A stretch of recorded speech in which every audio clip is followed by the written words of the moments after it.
Hi! Hi, guys!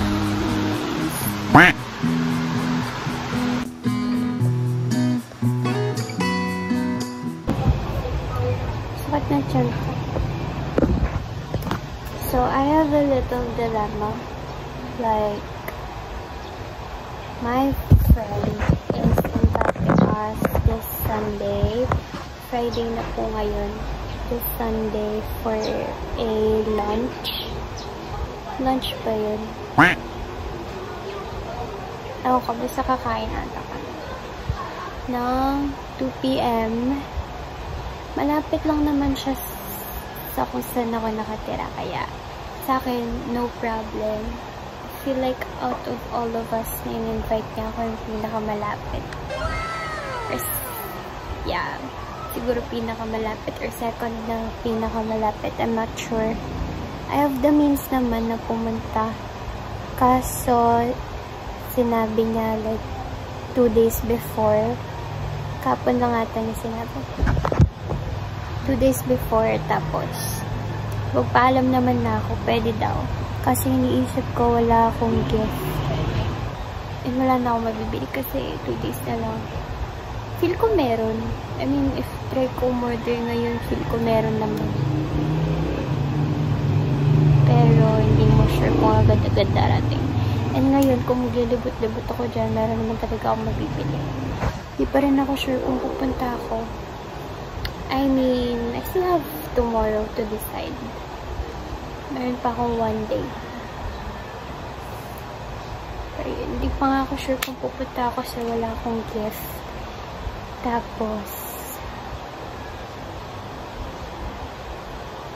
nahiya pa ako magtanong doon sa isa kong friend.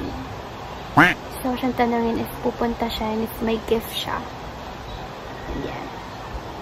Ayun. Ganito pala yung feeling ng my friends. In-invite niya ako. I can't help but think of myself back in 2020. Hindi naman, di pa ako insecure nun.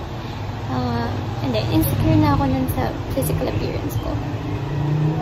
Pero yung not having friends, di naman ako insecure nung year na yun.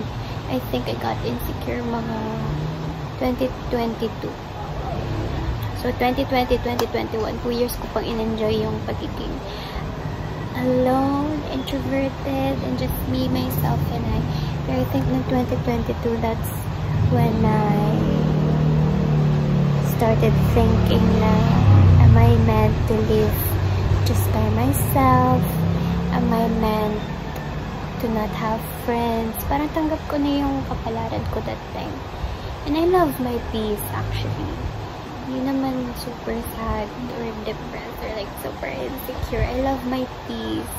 I love being alone.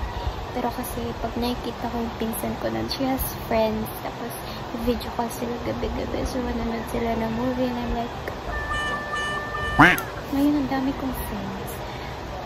Si Lord, bless na ako with so many friends.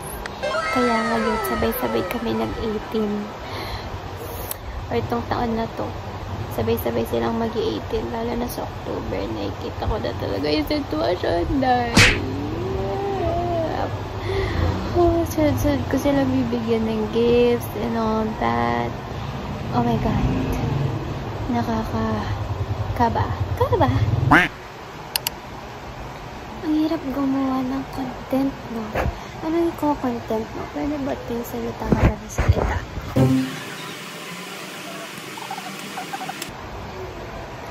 O kaya, pinagkukuha ko. Ang ano kasi, so I'm watching Erica Dayan. And I've been with her since pandemic. Wala, pandemic. I think around pandemic. So yun, ano now, she's so happy, she's so good at what she do. So I think full-time job niya ang YouTube right now. Tapos, parang travel lang siya ng travel everywhere. And I want that for me. Really? Yes, I want that. I want to go to places. And I want this as a full-time job. Kasi paano?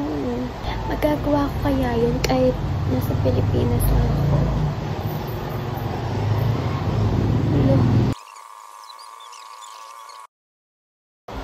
In fairness meron pa rin ako storage. Guys, ang magandang content.